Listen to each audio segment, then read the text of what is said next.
and she all sexy and stuff, and you take your clothes off and you in the bathroom sweating because you like, bruh, are you going to act right today? Please act right. I might not never get a chance to fuck this young girl again. And then if I don't do it right, she going to tell all her friends that I ain't going to have a chance with her friends too. Ah, God damn it. Oh, my life.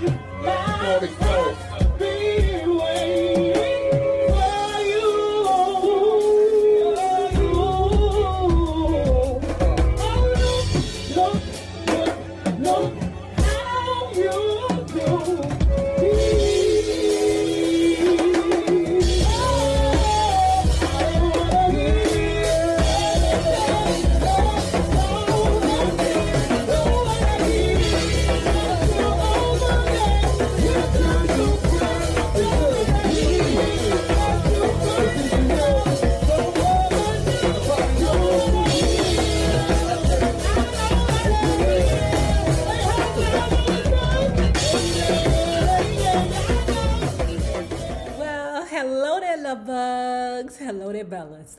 If you have not already done so, please remember to like, share to Facebook, subscribe, and visit uptopbeauty.com. Today's looky would be our Layana wood bangles. I just put them on sale not too long ago.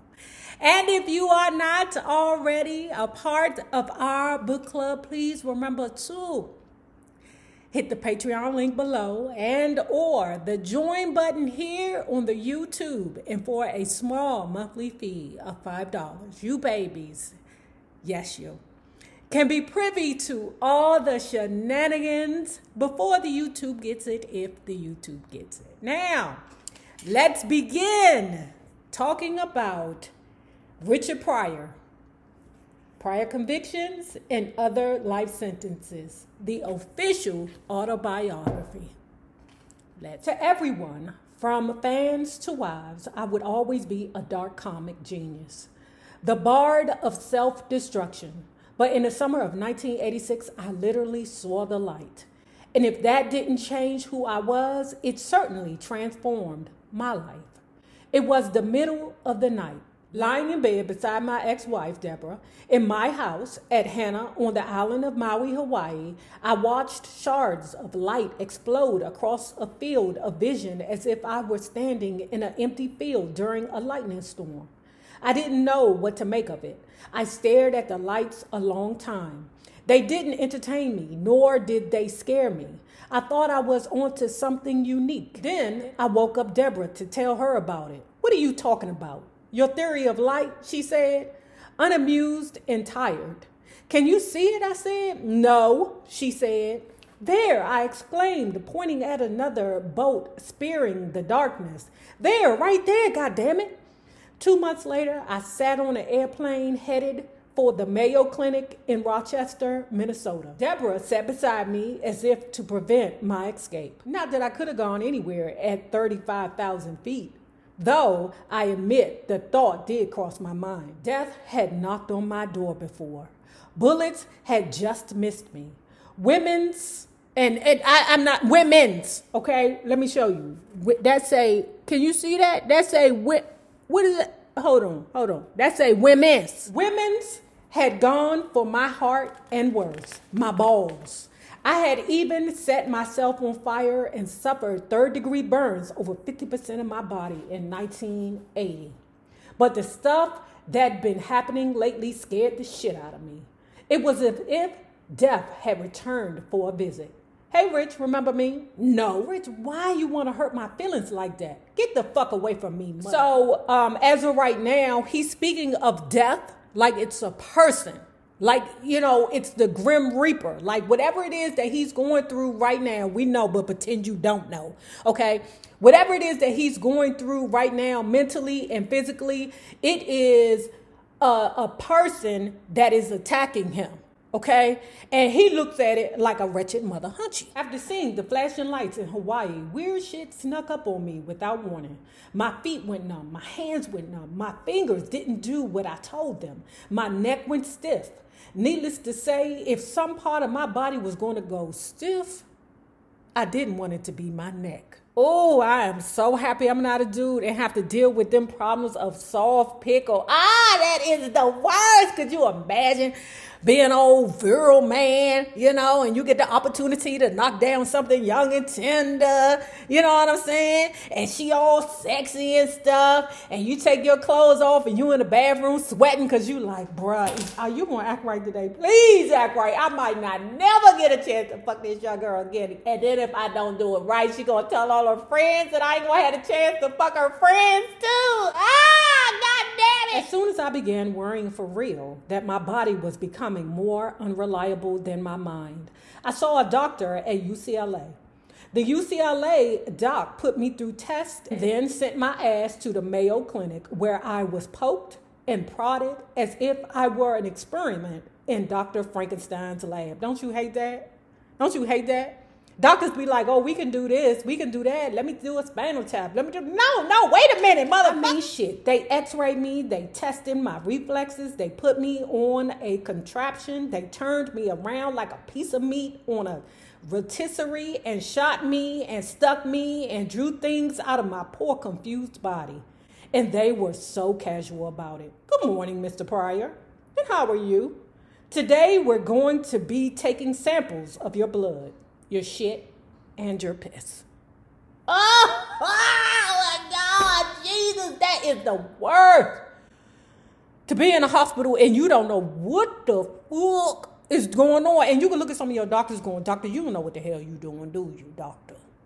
Do you, doctor? So then, they send you home with no diagnosis, and then you get the bill from the insurance company, and your insurance company say, we ain't paying for this because they said it wasn't nothing wrong with you. Really? It wasn't nothing wrong with me? Really? Yeah, it ain't nothing wrong with you, so we ain't paying shit. You pay this $15,000 bill. You lose your pride real quick in hospitals.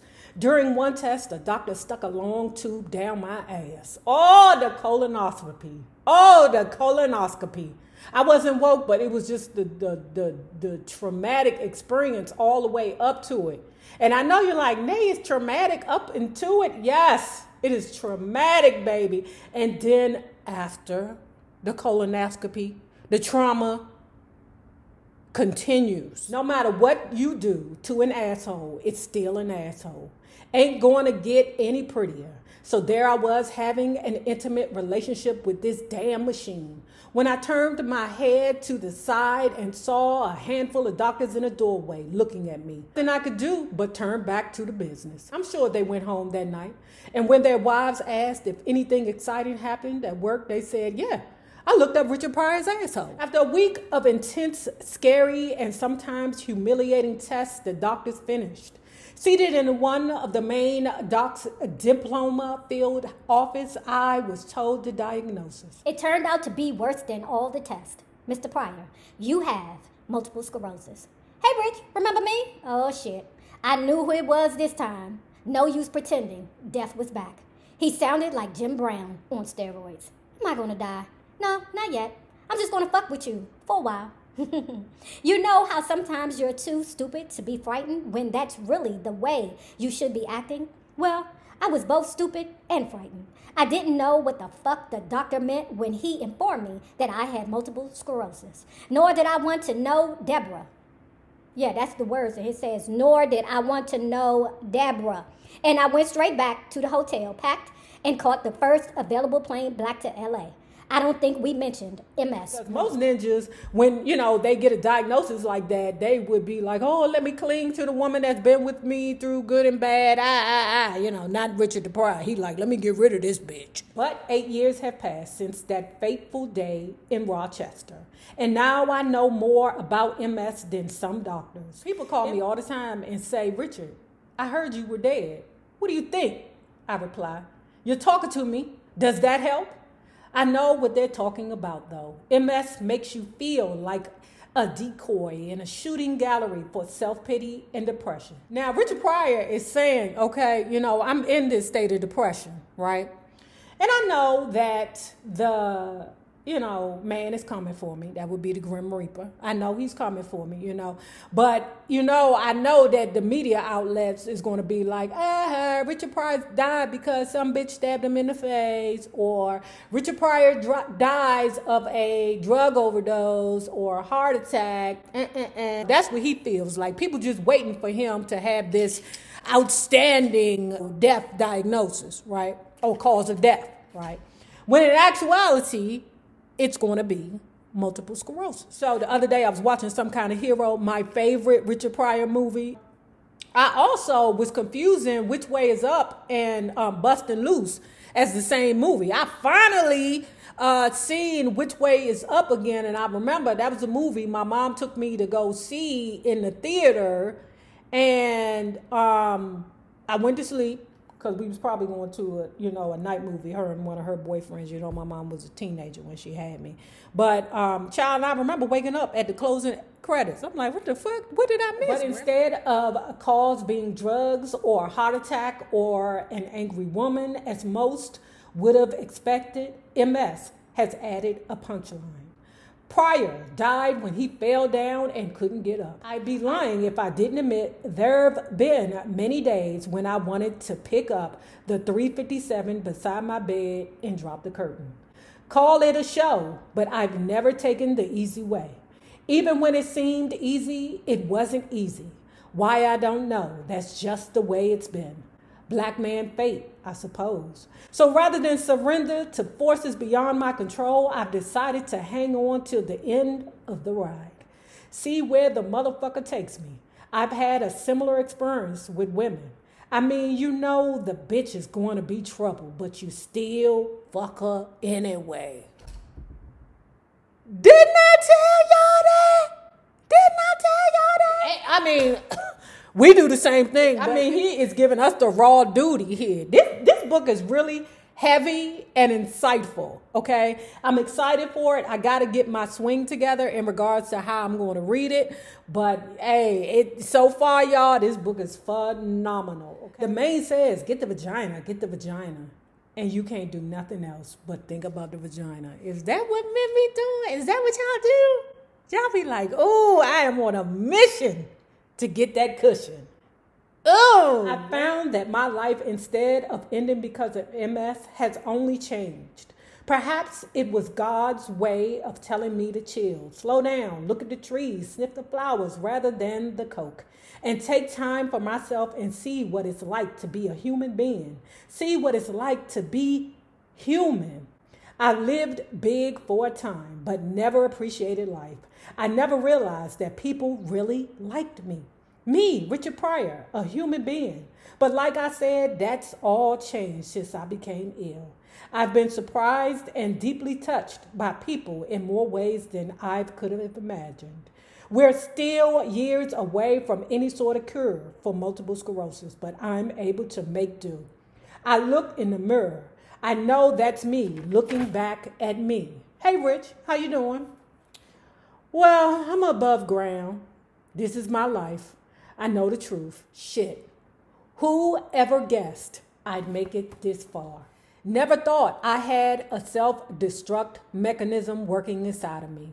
But considering the way things worked out, I see I caused most of the problems myself. It was always plain to other people, I suppose. When I was a kid, my grandfather and uncle bet that I wouldn't make it to 14.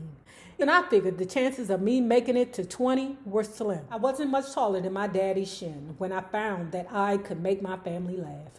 It happened outside the house at 313 North Washington in Peoria, Illinois, where I lived among an assortment of relatives, neighbors, whores, and winos.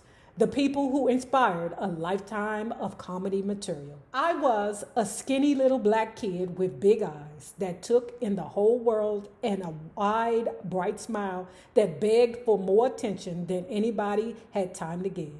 Dressed in a cowboy outfit, the only range wrestler in all of Peoria.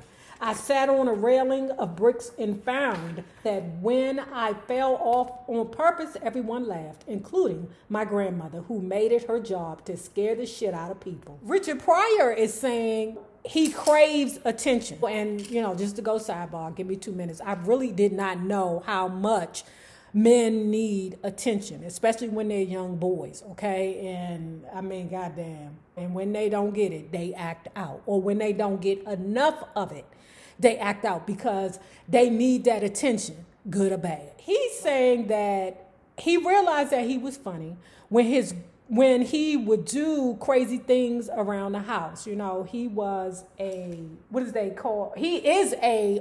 a physical comedian, you know, the kind that'll throw itself up against a wall, you know, fall down, get smacked in the face with a pie, just so he could get a laugh, okay? And he said he loved the attention that he got when he acted a plumb fool, okay? And he knew that this was his way of getting attention, by acting a plumb fool. He would fall off a fence on purpose, and it always gave the people who were watching a chuckle. One day, he fell off a fence into some shit because the dog, or the family dog, had took a poop right there in the place where he normally falls off the fence on purpose, and he fell into some shit, okay? He went into the house and was like, "Grandma." She was like, "Boy, you smell like shit. Look at that boy. He's crazy." That was my first joke, all in shit. And I've been covered in it ever since. I spent the first 21 years of my life in Peoria. They call Peoria the model city. That means they had the niggas under control. Black people didn't have it so good in Peoria. If they worked at all, they were probably employed at one of the nearby slaughterhouses. My family dodged that fate. They ran whorehouses, bars, drove trucks and shit. But the fact was almost half the black people living in Peoria's ghetto didn't have any jobs whatsoever. Only 2 restaurants and 2 movie theaters in town served people of color. And if a black man wanted a hotel room for the night, he had to find it elsewhere. We had a curfew in my neighborhood. Niggas home by 11, Negroes home by midnight. Can I just go to the left for 2 minutes and come back? Listen, y'all know I use the N-word, okay? I'm trying to cut back on it, okay? But you see how he separates negras and negros, okay? Because when I use the word negras, okay, ninjas, I'm not speaking of color. I'm speaking of ignorance. That was the reality. But childhood is colored by ignorance and good ignorance. One that leads you around in a blindness necessary for survival. Even the best of days in Peoria were tainted by gloom, a murky darkness that hung over people the same way smog lies flat over a city as pretty as LA. It just messes up the picture. I saw shiz that would cause an adult nightmares, heard tales about hangings and murders that happened just because a man happened to be black. Strange shiz. I didn't understand it. Didn't you know you were black? Shiz, I didn't even know I had a color. In my imagination, I gave myself a new identity. I called myself Son the Secret Prince. As Son the Secret Prince, I was colorless. I was just light in energy, roaming off the planets, no boundaries, simply alive. Then one day, my grandmother brought me down to earth, told me I was black. Said, "Boy, you're black." Okay, Grandma, I see that. But I still didn't understand the things that went with being black. White folks do things a lot different than ninjas. They eat choir. Pass the potatoes. Thank you, darling. Could I have a bit of sauce? How are the kids coming along in their studies? Think we'll be having sexual intercourse this evening? We're not. Well, what the heck? Black families be different. When my father ate, he made noise. "Hey, bitch, where's the food?" Now, I don't know what kind of mess is going on there, but you damn sure if anybody I ever made a play for said to me, "Hey bitch, where the food?" Oh, you gonna get the food, okay? But you also want to get something else in that food. You hear me? You're not about to talk to me any old kind of way. You about to get that Sugar Avery P in your fruit if you be like, "Hey bitch, where my food?" Oh, your food is coming, bruh. According to, this is like stellar Richard Pryor, okay, right here. He said that white folks make love quieter, like, ooh, ah, Yes. Like when I watched, I forgot what movie it was, but I was so confused at the movie because, not that I was, but I was so confused. I was like, why does it look like the man is like swimming on top of the lady? Why is he doing this all over the lady? Because he was on top of her, and it was like he was stroking her hair and, you know, ooh, and getting comfortable and all of this. And then Richard Pryor goes on to say that when the black folks make love, they be like, give it here, baby. Boom, boom, boom, on, boom, boom, boom, boom. No one was busier than my grandmother, Marie Carter. She reminded me of a large sunflower, big, strong, bright, appealing. But Mama, as I also called her, was also a mean, tough, controlling bitch. One of 21 children. Lord, y'all, I will never understand the concept of why women was having so many kids. Now, one of y'all checked me in the comments and was like, "Nay, they wasn't used contraceptives back then." The pull out. Niggas don't know how to pull out. You don't know how to pull out, sir? That's contraception. One of 21 children, she was born in Decatur, Illinois, and grew up knowing terrible prejudice. The kind of shiz that adults didn't have to speak about because they all knew. It was in their eyes. Rage, fear, worriness. Once I overheard her talking about a black man who was lynched by the KKK. Why, Mama, I asked. Because he was a ninja. I thought about that hard, tried to understand why something like that happened. You don't forget that shiz. Am I going to get hanged, Mama? Go and play boy. We about to talk about his grandpappy, okay? Hold on, all right? Leroy Pryor must have been some specimen. It's impossible to know whether or not Marie ever married him, but they had 4 children together. After the last child was born in the late 20s, Leroy went off to work on the railroad. Though he planned on being gone only a short time, he got buckled between 2 trains. The collision should have killed him instantly. He at work, okay? He got caught between 2 cars or train cars or something like that. And it should have killed him, okay, because he was crushed. It didn't kill him. Once he was released from the 2 cars, the man got up, walked to the closest bar, asked for a drink, and then killed over and died. Richard Pryor said the nigga wanted a drink. In 1929, Marie, that's his grandmother, packed up her children and belongings and moved to Peoria, where she met Thomas Bryant. I would call him Pops. Like Marie, he was a hodgepodge of heritage, including part Native American. In fact, he was raised on a reservation, but left at age 9, preferring the road over family. Pops and Marie made quite a picture. He was a conservative Democrat who believed in America and the law. Marie was a beautiful young woman with hustle in her bloodstream. Pops was 10 years older than her, a man with itchy britches. He roamed.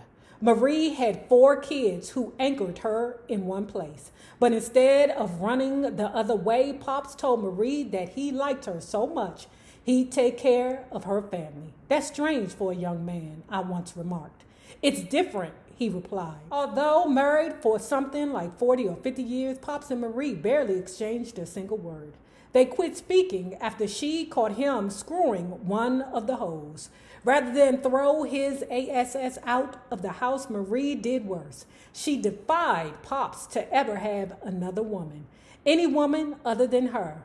Know what I mean? She messed his head up good. Any woman other than her defied it. I mean, isn't that an understanding? I mean, well, I guess it depends on your relationship. Some people have open relationships. Like the Steph Curry and his bulldagger wife. Now, if you have not already done so, please remember to like, share to Facebook, subscribe, and visit uptopbeauty.com. Now remember this, the same people that you meet on the way up will always be the same people that you meet on the way down. My naysayers, my patron loves you, babies. Have a good one. Peace.